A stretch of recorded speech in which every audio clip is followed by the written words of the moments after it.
Oh my God. It's been a crazy week, Couple weeks, yeah. crazy month, I would say. Um, Not because the phone has been ringing, but because the phone has not been ringing. Yeah. No, it's it was really funny. I was talking to a business owner, Mhm. who owns a company in Fernie, BC, and this is probably 2 years ago.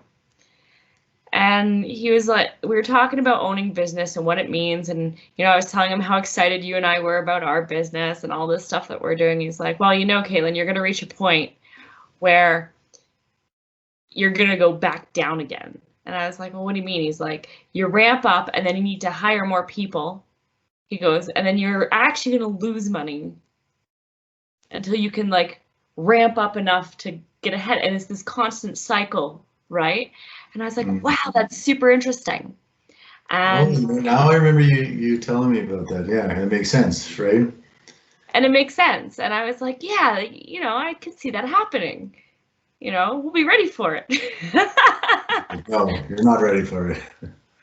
Never. But yeah, exactly. You're a certain size, two people. All of a sudden, you got a bunch of work. It's too much for you to handle, so you grow, and now you struggle at that size for a period of time until you're stable, and then you maybe grow again, and you either become stable or you shrink back down, and hopefully, Right. but it's this. Now I'm like, oh, okay, this is why entrepreneurs don't sleep ever because Right. that's where we are exactly now, right? We're in this unstable phase. We grew, and now we got bunch of work, bunch of leads, bunch of big deals happening and all this kind of stuff. And Yeah. we know that if we shrink back down, this would blow up in our faces. So we have to stay our size.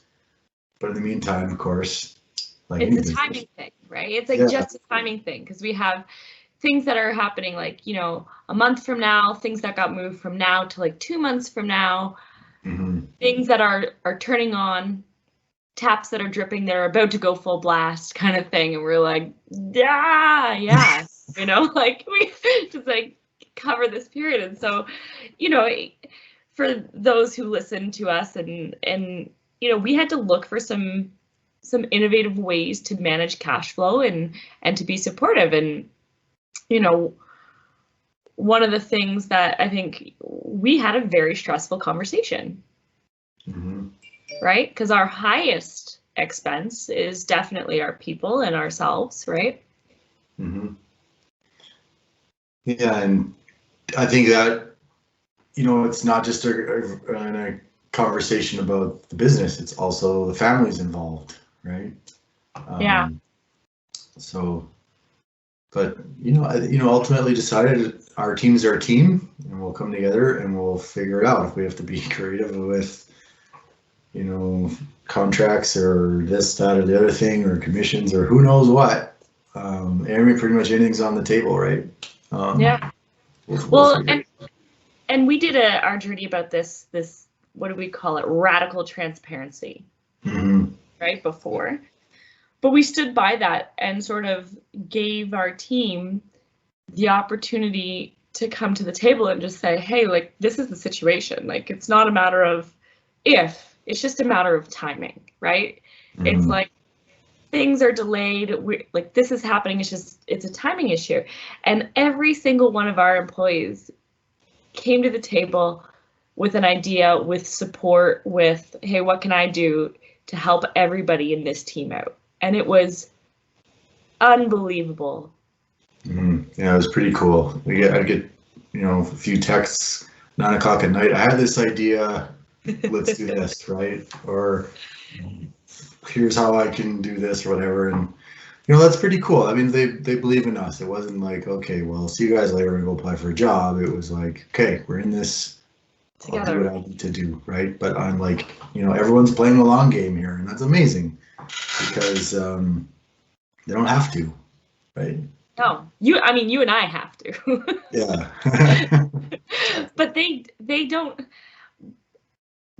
I feel so grateful for a team that believes in what we're doing so strongly that they come up with innovative ideas, even when it's talking about managing cash flow in the business, right? Like, they could easily be like, that's your problem. And ultimately, we're the one holding the stick. But they're like, let's figure this out. Here's what we can do. What if this happened? What if we did this? What if I did this? And I'm just like, wow, we are so blessed to have this amazing team. And I mean, we have to give ourselves kudos too. You know, we picked these people, right? That wasn't by accident. But we've also fostered this culture where it's complete ability to bring ideas forward. Mm-hmm. Yeah, I 100% agree. I'm really proud of this little group that we have and the dynamic we have. So,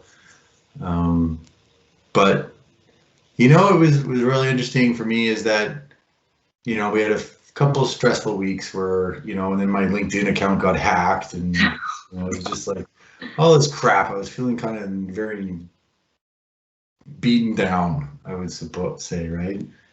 And then I kind of woke up this week feeling very positive. All of a sudden, like, had some random calls come in. Things like started moving. Just like had a conversation today where it's like big idea, big potential. Like all of a sudden, like the universe kind of responded in a positive way. And you know, I think that just reminded me that part of this game is the struggle, right? Brene Brown, embrace the suck, right? Embrace the suck. Just love it. Okay, but it reminds me of a book I read called The Happiness Advantage. Okay. And it was attitude first, success will come. Right. Right? And it's the whole philosophy is like, you choose to be in a state of happiness. Like, it's not a matter of I'll be happy when I get that or I'll be happy when I get here. It's no, be happy and that will come because you're happy. Right. It's not like, oh, I'll work and then I'll go on that vacation and then I'll be happy. Right. Yeah. But it's true. Like and I did the same thing. Like we were feeling stressed out. We were, you know, I woke up Monday and I was like, positivity. It's happening.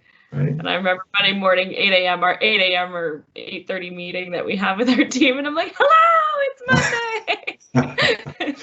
Right. Yeah. No, we've got a lot of cards to play, right? And so, and you know, I think to our tribute and our team's tribute. Oh no, Caitlin's frozen. Is we have surrounded ourselves with people that we share the same values, and we're surrounded by people who want to help us succeed, and we want to help them succeed. So. You know, we are definitely not alone in this, that's for sure. Oh, just give me an idea. Oh, goodness. Okay, here we go. Okay. You and I went through the Bedrock for Success program. Well, we invented it. We've been giving it to companies and going through the cultural process, and you and I have gone through it. In fact, we re-went through it again in September, right? Something similar. We did a different transformation course, but it was touched on the same concepts. So we should do it with our team now. Yeah, that's a great idea. Right? Right. See if it still aligns. Kind of like a checkpoint. Ooh. And I've actually been thinking about that because our vision at the moment is that a world where the sum is actually greater than the whole is greater than the sum of its parts. But I was wondering if, you know, as we've grown and matured, that's a great vision, but is there something crystallizing there that's a little more succinct maybe that we can create together? So cool idea. Very cool. Let's do it. Go team. All right. Well, cheers. Cheers.